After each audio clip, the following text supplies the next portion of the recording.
Today, I'm a full-time photographer specializing in sports photography, but 7 to 8 years ago, I was in high school yearbook taking photos for the first time. And I actually found a bunch of photos from when I was in high school still in my OneDrive account. And I decided to react to those photos today and see how bad I really was. Look at this. This looks like a pastel painting. The grain is crazy. This is wild. I have no idea what my settings were on this photo. This I'm pretty sure was a Canon Rebel. I'm assuming the gym was relatively dark, but I mean, clearly that's, yeah, I don't even know what to say. I like the framing though. It's not a bad photo. It's just the photo looks horrible.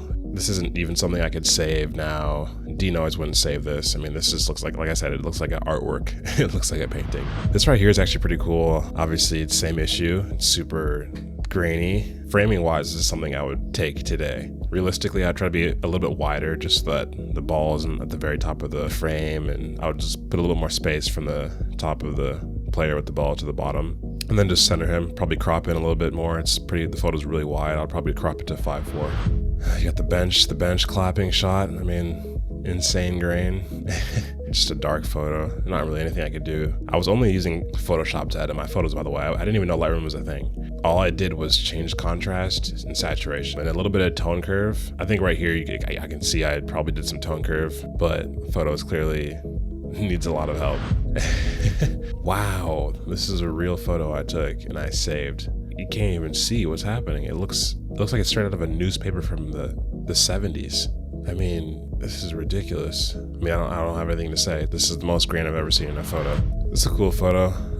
Took from on top of the student section. Same issue, dark, really grainy. See, the number one thing for me is I want to make sure I'm getting low when I'm taking these pictures. All these pictures I'm standing up. It wouldn't change a lot. The photos would still suck, but I would like to get less of the court and more of the subject. But this is cool. I'm standing from a higher angle and showing more of the court. I would just crop it in a little bit, but yeah, it's crazy grain. And imagine if this photo was actually good. He's clearly getting crossed up, but I think the player actually posted this on his Instagram around the time. Oh man, but I wish I could retake this today with my current skills.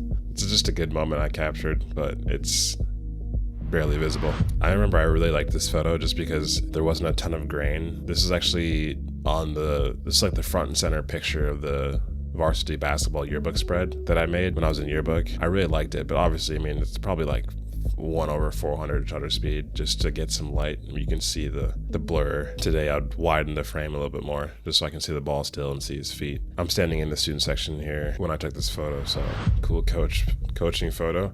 Same issue. I'd really like to be lower on the ground for this photo, but I didn't have to worry about blur. It's still dark, definitely a dark photo. This is cool right here. See the guy getting ready to defend and seeing the corner of the player with the ball coming into the frame. I love this angle right here. I still take this angle a lot when I shoot basketball. I would just crop it in to a 5:4 dimension. It's dark. It's super pastel painting looking, but I like the framing of it. All right, so this is a 9th grade football game. I actually really liked this photo when I took it. I really liked this photo.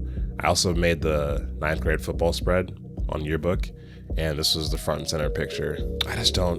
Framing wise, not a big fan. This is another photo where I just messed with the tone curve. I really thought that was making my photos look a lot better. Clearly it's kind of dark. I probably liked it because there was no grain. It's daytime. You didn't have to worry about the grain issue that I got a lot indoors for basketball. But yeah, this is probably my junior year, and so this is my idea of a great photo at the time. Quarterback coming to the coach to get the play. You can see the tone curve really in there. Not a big fan of that at all now. Photo's not very bright. I really liked this photo. I still like it today, actually. I wish it was a little bit brighter. Yeah, this is a cool photo for sure. I would crop it in more, make him the ball carrier a little bit more to the center, brighten the image a little bit. I wish I could just remove the tone curve and re-edit everything, but I don't know why I was so obsessed with that, the tone curve. I think it's still a decent photo, apart from the editing. I wish it was a little bit wider. I think I had a zoom lens on here. I think he's filled in the frame a little bit too much. Definitely need to get my white balance worked out here. This is pre-game warm-ups. This is 2019. This is a different camera I was using. I think it was some sort of Sony. I don't know exactly which one it is. I was borrowing it from a friend. You can clearly see I just need to work the white balance on this photo. It's very grainy. Also, not really much detail at all. Wow, look at this. This looks like a flip phone photo taken in like the 90s. Or some sort of security footage. Like can't be a real photo. That's wild. How did I not just delete this immediately? This is crazy bad. I wish I could see my settings in this photo. This almost looks intentional.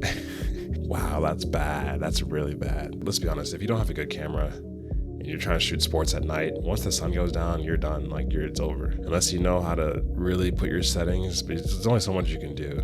And this is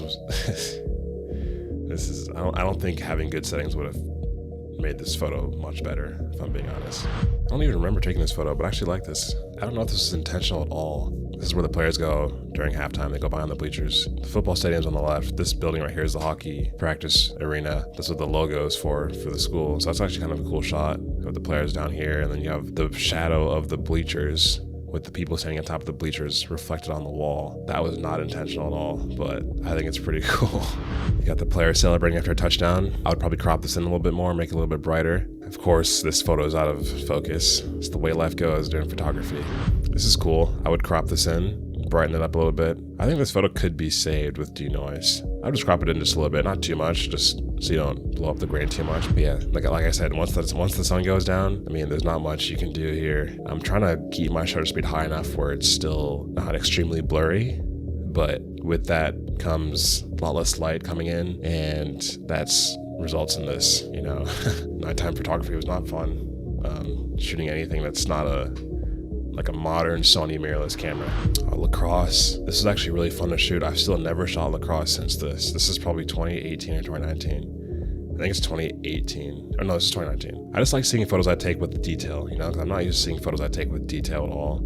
So if I can zoom in and see some detail, I'm happy. These are obviously underexposed. These are photos that I could honestly save, re-edit today. This was senior night. So the sun's still out here and still pretty grainy. These are photos that could honestly be posted today. I don't know what lens I had, but certain cameras and lenses like these, like the older ones, the more you zoom in, the less detail you're gonna get. And it'll be pretty obvious. So here I'm zoomed in. I'm pretty sure he's in focus, but I mean he looks out of focus. Like I was saying earlier with basketball, I really wish I was like getting on a knee to take these photos so I can get less of the turf and more of the subject. Because when you're standing high, it's easier for them to fill too much of the frame. But if you get low, they can have a little bit more headspace, which is what you want with photos like these. You don't want them to be completely filled into the frame in every photo. Yeah, see what I wish I did, what I do now is if my photos are dark, because they're moving quick, if there's ever a chance that they stop playing or they're just like walking and things slow down, I bring my shutter speed down just to get that more light in and not have to worry about the blur. Once they start playing again, I'll raise it up. I like this. I'll definitely crop this in more to 5.4 dimensions, but I like the action in this photo. Lacrosse action always looks cool, you know what I mean? If you have two guys fighting for the ball, it's always gonna look cool in a photo. So I definitely liked this photo just because it wasn't super grainy and dark. Track was my most favorite sport to shoot just because I was on the team and I was covering track for yearbook, so I'd just bring my camera to practices and all the meets. I was basically just the team photographer. Let's see here. This is actually a sunset photo. I don't think I did any editing to this photo, if I'm being honest. I would definitely raise exposure a little bit. I'd probably just mess with the orange, see if I can make it look more dynamic. I'm not gonna make it any less orange because it's the sun setting, but I'd probably just make it a little bit more dynamic. This is a cool one. I'll definitely crop this in. I mean, it's a really wide photo. I would crop this photo in. Honestly, wouldn't change much at all to this photo. It's a given for all these photos. I just need to brighten them up. Like pretty much every single photo, I need to brighten them up. Got the practice running photo. Look at all that snow in the background. I'll definitely crop this photo in. I like the framing on this. I really like the framing. I definitely wish I was at the end of the track and not on the side here, because it looks like it's focused on the fence behind him and the people behind him instead of the runner, which I know I was so upset about. Yeah, standing here to take a photo of the finish line this is probably the worst spot to stand. I probably could have stood behind the fence here, closer to the end and zoomed in on him. This photo is actually tough. I wouldn't touch this photo. I'm not gonna lie, I wouldn't touch this photo. This is really cool. I would love to edit this photo and see how I can make it look now. So I love track meets. They're so fun. We had all this time in the world to take photos like this, like between races. This cool rule of thirds photo. Like I said earlier, now I'm getting on a knee to take this photo. I don't want to see all that track. It's just kind of distracting. Long jump, I love this. I'll definitely rotate this photo a little bit. It looks crooked. This looks like a decent photo for like no Like not worrying about coloring or anything. This looks like a decent photo if I just crop it in. Oh, this is cool. The middle runners are in focus. I like that actually. I like that a lot. I just don't like the warmth of this photo. A little too warm. And obviously I played with the tone curve. I wish I could just not do that. I think it was just really popular back then. I don't know. I don't remember why I was doing that, but I like this photo. This is really cool. See, once it got dark, then the grain comes out. I mean, this is ridiculous grain. It's also blurry, so I'm probably at 1/400. But yeah, it is what it is. It definitely needs to be cropped in, brightened up a little bit, and that's pretty much it. Either I crop in a little bit, or I wish I was a little bit wider. I'm not sure which one I would prefer. Or honestly, I wish I just took the photo a little bit earlier before he was like before I let go of the pole, because it kind of looks a little bit confusing. But I'm not mad at it. This is cool. You got him right when he lands. Got the people in the background, sun coming down, backlighting all the people in the background. You can see the light behind their hair. I actually like that.